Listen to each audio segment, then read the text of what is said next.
Allez, salut à tous, bienvenue dans cette nouvelle vidéo, j'espère que vous allez bien. Aujourd'hui, nouvelle semaine, nouveau sujet. Aujourd'hui, on va parler de l'iPhone 11. Faut-il l'acheter en 2023-2024? C'est une question qu'on m'a beaucoup posée en commentaire, donc on va y répondre sans plus tarder. Pour tout simplement savoir un petit peu quels iPhones est-ce que je vais tout simplement parler sur la chaîne YouTube chaque semaine, en fait, je regarde un petit peu Google Trends. C'est tout simplement un site qui appartient à Google et qui permet de voir un petit peu toutes les recherches qui sont faites. Donc tu tapes le mot-clé, etc. Enfin bref, on va pas rentrer dans les détails. Et il s'avère qu'en fait, j'ai remarqué qu'il y avait beaucoup de personnes qui étaient intéressées par cet iPhone 11. Donc en fait, c'est un iPhone que potentiellement beaucoup de personnes veulent pouvoir acheter parce qu'il n'est pas très très cher. On va rentrer dans les caractéristiques un petit peu plus et tout, etc. Bref, on va voir un petit peu si ça vaut réellement le coup de le prendre. En tout cas, ce qui est sûr et certain, c'est que c'est un iPhone qui reste relativement assez bas en termes de prix, notamment d'occasion, enfin en occasion, notamment en reconditionné. Il faut essayer de trouver des petites pépites parce que je trouve que le prix est quand même assez onéreux pour ce qu'on va retrouver à l'intérieur, mais on va en reparler juste après. Bien évidemment, si vous voulez vous abonner, n'hésitez vraiment pas à le faire. Je sais même pas pourquoi je dis vous voulez.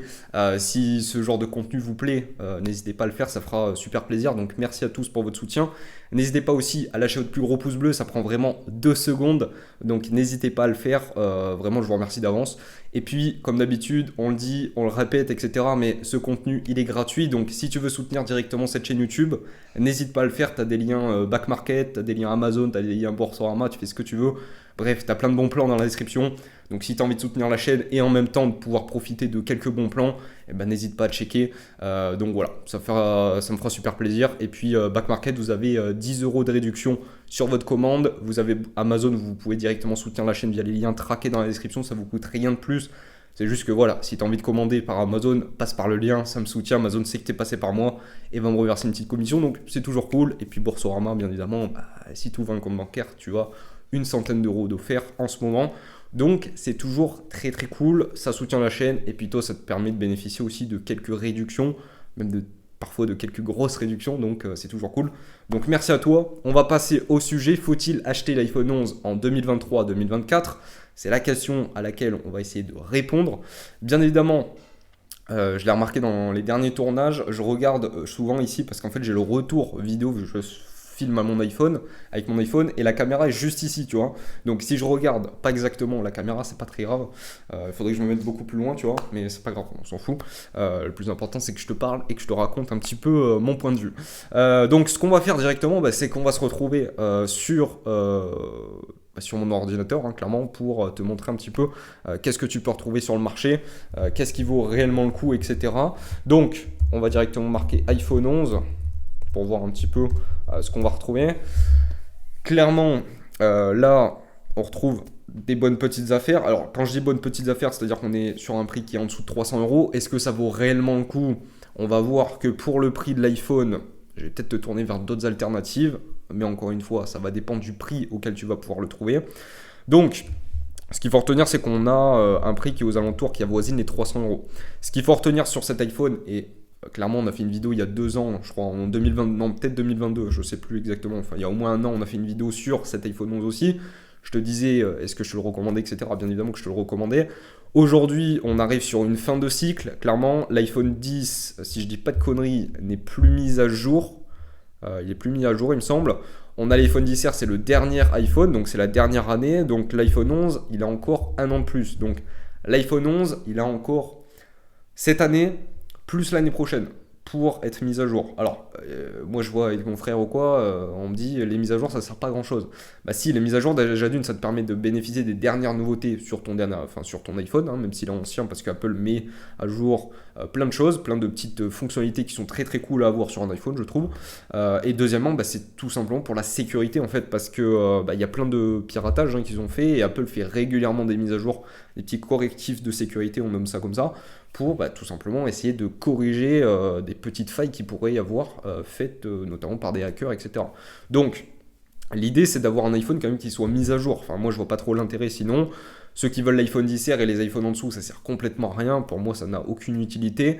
Moi, là où je vais tout simplement vous dire est-ce que ça vaut réellement le coup ou non, c'est que on va faire simple, si tu veux un iPhone qui a un écran qui est ancien, c'est-à-dire que c'est du LCD, comme l'iPhone XR, on n'est pas du tout sur un écran OLED comme tu vas retrouver à partir de l'iPhone 11 Pro ou le 10S, c'est-à-dire qu'on est sur un écran qui est beaucoup moins bien défini, on a beaucoup moins de pixels, donc c'est-à-dire que à l'écran, tu vas voir beaucoup plus de pixels, mais en définition, en termes de caractéristiques en elle-même, tu as beaucoup moins de pixels. Donc, c'est-à-dire que en fait, la qualité d'écran est dégueulasse, quoi.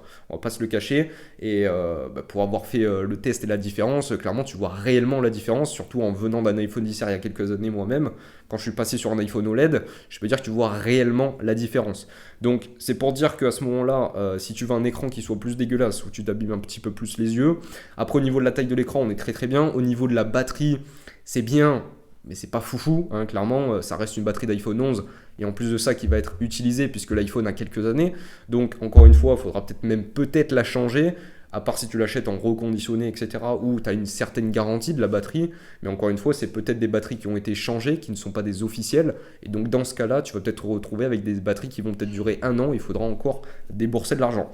Donc, à ce niveau-là, déjà d'une, c'est un petit peu problématique parce qu'on a un iPhone où on se retrouve avec un écran qui n'est pas si bien en 2023-2024, je trouve. Deuxièmement, on a une batterie qui est beaucoup moins bien qu'un iPhone 12, etc. Même si elle reste relativement correcte, mais si tu passes beaucoup d'heures sur ton téléphone, tu vas devoir le recharger 2 fois, voire 3 fois peut-être. Donc ça, c'est la deuxième chose. Au niveau de la qualité photo, ça reste une qualité classique, mais c'est vrai que il a quelques années, donc on n'a pas les dernières fioritures qu'on pourrait retrouver en termes d'appareil photo, etc., en termes de caméra vidéo. Donc à ce niveau-là, moi je dirais que c'est peut-être pas le meilleur. Moi, il y a un truc vraiment qui fait que je me pose des questions quand même sur la longévité de cet iPhone 11. Et c'est tout ça, en fait, il faut se la poser la question. Tu vois, quand tu achètes un iPhone 11 ou même n'importe quel iPhone, il faut penser déjà à la revente. C'est-à-dire que c'est un modèle où tu te dis, bon, bah, en moyenne, les consommateurs, surtout en France, on change un iPhone tous les 2 ans. Enfin, un téléphone tous les 2 ans. Donc, il faut se dire que dans 2 ans, il faut que tu puisses le revendre. Dans 2 ans, il sera plus mis à jour. Donc déjà d'une, tu vas perdre beaucoup de valeur parce que c'est un iPhone qui sera tout simplement obsolète, entre guillemets. Donc à ce niveau-là, bah, tu vas le revendre beaucoup moins cher. Imaginons que ça ne soit pas très très grave, tu t'en foutes un petit peu. Ok, passons.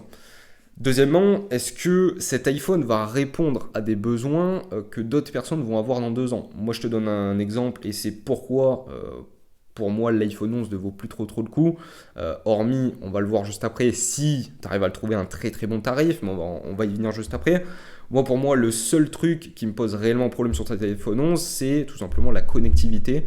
On a un vieux Wi-Fi, clairement, ça reste un iPhone qui a un Wi-Fi qui est plus merdique qu'un iPhone SE de 2020 par exemple, donc ce qui fait que clairement au niveau de la connectivité c'est un petit peu latent, ça met un petit peu de temps, mais là où je veux en venir réellement c'est qu'on n'a pas de 5G à l'intérieur, donc c'est à dire que c'est un iPhone qui est coupé à la 4G. La 4G, je veux bien qu'on soit sur les dernières années, même si elle commence à être déployée de plus en plus. On le voit en campagne, on a de la 5G de partout. Et je peux dire que ça fait réellement la différence. Et tout simplement, si tu n'as pas de 5G d'ici quelques années, on peut imaginer que les opérateurs vont tout simplement supprimer la 4G pour te foutre de la 5G automatiquement. Et si ton iPhone n'est plus compatible, ça reste un petit peu problématique. Et puis c'est surtout à la revente, comme je te l'ai dit, où ça va être un petit peu embêtant parce que tout simplement tu ne pourras pas le revendre, quoi. Clairement, si les personnes sont obligées d'avoir de la 5G, si tu as de la 4G à l'intérieur, ça va être un petit peu problématique. Donc à ce niveau-là, toutes ces petites caractéristiques font que pour moi, l'iPhone 11 ne vaut plus trop le coup à l'heure actuelle. Alors vous allez me dire, on n'a pas tous le budget pour acheter un iPhone à 300, 400, 500 euros. Je comprends, moi non plus, hein, clairement je te rassure, je n'achète pas un iPhone qui vaut 600, 700 balles, loin de là. L'iPhone 12 que j'ai eu, pour donner un exemple, je l'ai payé 250 euros d'occasion.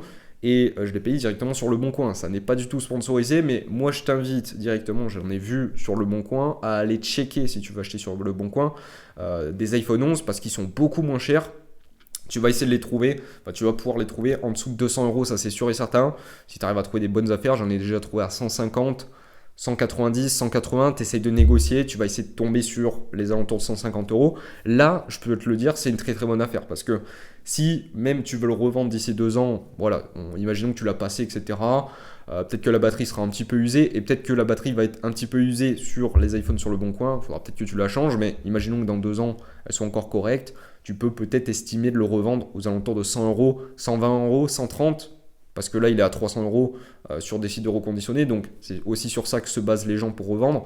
Donc imaginons que tu perdes 50 euros maximum, tu n'auras pas perdu énormément d'argent, surtout que tu l'auras payé que 150 euros, 180 euros maximum. Donc déjà d'une, tu fais une bonne économie par rapport à du reconditionné. Après bien évidemment, regarde bien, etc. On a déjà fait des vidéos sur la chaîne YouTube pour parler un petit peu de Le Bon Coin et de ne pas se faire tout simplement avoir parce qu'il y a beaucoup d'arnaques. Donc vérifie bien tout ce qui est garantie, facture. S'il n'y en a pas, c'est pas pour ça que tu dois faire l'impasse sur l'annonce, parce que c'est peut-être une personne qui a tout simplement perdu la facture, la boîte, etc. Mais tu regardes l'IMEI, c'est-à-dire que tu demandes en fait, tu l'assois à l'arrière du téléphone, mais je crois que ça y est plus sur les derniers iPhones, mais sinon tu regardes tout simplement dans les réglages, tu demandes au mec d'aller dans les réglages, etc. Et tu regardes tout simplement le téléphone, quand est-ce qu'il a été acheté, si c'est un iPhone qui est volé, etc. Enfin bref, c'est sur le site d'Apple, je te marque, là je te le mets juste là, au moins ça va t'aider, parce qu'il n'y a pas beaucoup de personnes qui le font, tu vois, tu mets Coverage Apple, ça va directement t'envoyer sur leur site officiel, vérifie la couverture de votre appareil, tu marques le numéro de série que tu vas voir, donc IMEI ou quoi, trouvez votre numéro de série, tu vois, tu marques ça. Là, il te dit où est-ce que tu vas le trouver sur les différents produits. Et là, tu marques le petit truc d'authentification. Clairement, là, tu changes si tu n'arrives pas bien à lire. Et après, il va te dire quand est-ce qu'il a été acheté, etc., etc. Bref, un petit peu savoir l'historique de l'appareil. Donc ça, c'est très, très cool. Et deuxièmement, je dirais qu'en plus de vérifier tout ça, il faut surtout vérifier l'état de la batterie aussi. Tu vas dans les réglages, encore une fois, état de la batterie, et tu regardes si ça vaut réellement le coup de le prendre. Donc, pour résumer vite fait, Le Bon Coin, ça peut être une très très bonne alternative, mais par contre, il faut que tu l'achètes en dessous de 200 euros, ça c'est sûr et certain, j'en ai vu plein, donc me fais pas dire le contraire. Il y en a plein à vendre sur Le Bon Coin, parce que les gens tout simplement achètent des derniers iPhones, donc tu peux essayer de trouver une bonne affaire en dessous de 200 euros largement. Moi je dirais 150, c'est une très bonne affaire. Puis si tu trouves encore mieux, voilà. Après, faut penser aussi que vous pouvez acheter un iPhone qui a un écran qui est un petit peu abîmé. Moi c'est ce que j'avais fait avec mon ancien iPhone 12. Il avait l'écran qui était fendu, mais il marchait très très bien. Je l'avais acheté à un gendarme, il me semble. Après, j'avais jamais eu de soucis, j'avais la facture, etc. Enfin, voilà. Après, il n'y a pas de soucis à ce niveau-là. Donc, essayez de regarder. Peut-être que vous allez pouvoir négocier encore plus. Voilà, vous regardez que Face ID ne soit pas impacté, etc. Donc, voilà. Moi, je pense que c'est une très bonne affaire. Après, deuxième chose, c'est tout simplement d'aller se retourner vers des marchands d'occasion spécialistes, donc du reconditionné, etc. Certideal, vous le savez, et j'ai encore eu un commentaire là, il y a pas longtemps d'ailleurs, il faut que je réponde à la dame. Il y a une mère de famille qui m'a envoyé un message directement sur les commentaires YouTube pour me dire comme quoi elle s'était fait arnaquer par Certideal encore une fois. Donc vraiment, c'est pas pour faire du putaclic ou quoi, mais fuyez clairement cette marque, c'est vraiment de la grosse daube, même si c'est du Made in France, même si c'est une start-up française qui est implantée depuis des années, je ne vous la recommande clairement pas. Donc arrêtez. Leur but c'est très simple, de ce que j'ai constaté dans plein de commentaires de la vidéo, des vidéos plutôt, parce que j'en ai fait plusieurs de vidéos en reconditionné. Certideal, ils vont t'envoyer un iPhone qui marche pas bien. Après tu vas devoir le renvoyer. Et très souvent les personnes, quand tu le renvoies, en fait, c'est bizarre, le transporteur en fait te vole le colis soi-disant, tu vois. Donc t'as aucune preuve de si c'est Certideal qui récupère, qui fait ci, qu'il a pas, voilà, au moins il a pas à te renvoyer le produit, plus il récupère un produit. Donc souvent c'est ça. Ou sinon, en fait il y a un problème, il te renvoie un produit, tu vois, toi tu le renvoies et après le retour marche très bien. Et tout simplement le produit ne marche pas encore une fois, donc en fait tu te retrouves à avoir des produits qui ne marchent pas plusieurs fois. Donc il y a plein de problèmes comme ça. Je vous invite à checker les commentaires, vraiment vous allez voir, c'est assez hallucinant de voir qu'il y a des personnes qui sont vraiment dans le pétrin, qui ont claqué peut-être 300-400 balles et qui se font arnaquer par une entreprise comme ça. Donc vraiment fuyez, faites attention. Pour avoir eu des soucis avec Back Market, et c'est pas du tout sponsorisé, je le rappelle encore une fois, tout le monde, ce qu'il y a dans la description, là, tout le monde peut le faire, le style de parrainage que je fais pour gagner un petit peu d'argent via Back Market. Je vous le dis honnêtement, je suis pas sponsorisé pour parler de Back Market, clairement. C'est juste que Back Market me fait parrainer tout simplement, et je gagne dès que vous utilisez le code dans la description. Je touche 10 balles aussi, tu vois. Mais là où je veux en venir, c'est que tout simplement, c'est pas sponsorisé, mais que Back Market, il y a vraiment un sérieux. Déjà d'une, c'est une entreprise qui vaut plus d'1 milliard d'euros de valorisation. On parle d'une licorne, c'est-à-dire que c'est une entreprise qui est clairement une des plus grosses entreprises françaises et qui continue de grossir. Et c'est surtout qu'au niveau du SAV, j'ai déjà fait une vidéo sur la chaîne YouTube où je me suis fait arnaquer, etc. Où tout simplement, j'ai eu un SAV de qualité où il y a eu le problème, en fait, il a été réglé, quoi. Alors que Certidil, de ce que j'ai entendu aussi, il n'y a pas de SAV, quoi. C'est genre, t'as personne au téléphone. Enfin, je comprends vraiment pas pourquoi cette entreprise est encore sur le marché et encore moins comment elle arrive à ce que des personnes arrivent à faire de la pub, quoi. Ça, c'est fou. donc voilà, enfin, faut arrêter à ce niveau-là de commander un petit peu là-dessus. Donc moi, ce que je vous dis, si vous voulez commander en reconditionné, c'est Back Market ou Rebuy. Rebuy, je n'ai pas de code dans la description, il me semble, mais on s'en fout, clairement. Là, si on regarde, tu vois, les meilleures catégories, iPhone 11, il est à combien l'iPhone 11?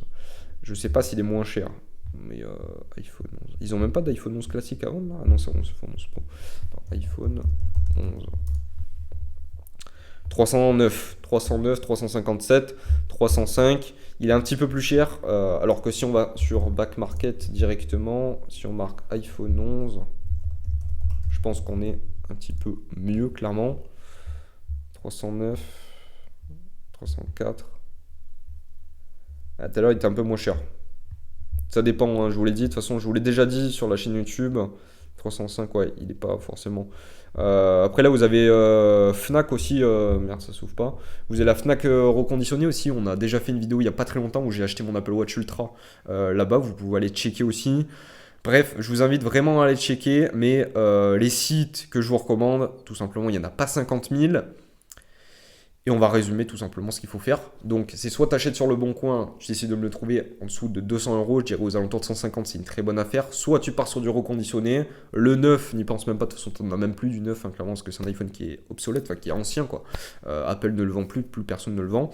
Si tu veux l'acheter en reconditionné, etc., soit tu as Fnac Seconde Vie, comme on a dit.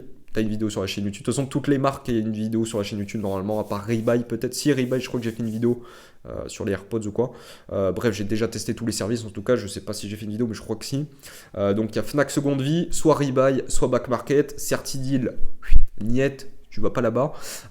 Si t'as pas envie de te faire arnaquer, après si tu as envie de donner de l'argent et de balancer par la fenêtre, n'hésite pas. Mais voilà, il faut vraiment prendre des marques où il y a un retour derrière et c'est surtout qu'il y a un SAV au cas où s'il venait y avoir un souci, parce que ça peut arriver en fait un souci, hein, clairement. Même Apple, des fois il y a des soucis en fait, même si le produit est neuf, ça peut arriver qu'il y ait des défauts à l'usine. Donc le principal c'est d'avoir un retour derrière, d'avoir un service client et de pouvoir se faire rembourser ou de se faire échanger le produit rapidement. Donc évitez de prendre des plaisantins sur internet, essayez de prendre plus de la qualité, même quitte à mettre un petit peu plus d'argent, parce que là tu le vois en fait, Certidil, qu'est-ce qu'ils font? Ils font des appels de prix en mettant du 293 € et Back Market à 305. Donc honnêtement, pour économiser 10 balles, déjà les 10 balles tu vas les rembourser directement sur mon code promo, donc c'est toujours, ça sera déjà le même prix, mais en plus de ça, ça t'évitera de te faire arnaquer. Donc voilà, et je vous invite vraiment à aller checker les commentaires des différentes vidéos, parce que vous allez voir qu'il y a beaucoup de personnes qui se sont fait arnaquer et qui ont pris le temps d'écrire dans les commentaires. Donc merci à tous de prendre le temps aussi de partager vos expériences pour éviter que d'autres personnes se fassent arnaquer. Ça c'est bien aussi. Donc voilà, donc c'était la vidéo sur l'iPhone 11. Est-ce qu'il faut l'acheter? Vous l'avez compris, essayez de le trouver à un très très bon tarif.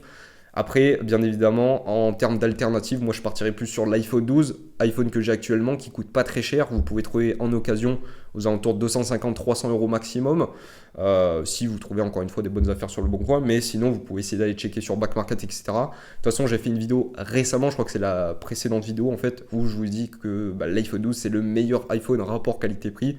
Vous avez de la 5G, vous avez une très bonne batterie, vous avez un très bon écran, etc. Bref, n'hésitez pas à aller checker. Vous avez la vidéo précédente qui s'affiche juste ici. Et puis moi, je vous dis à la semaine prochaine pour une prochaine vidéo. Prenez soin de vous. À très vite. La bise.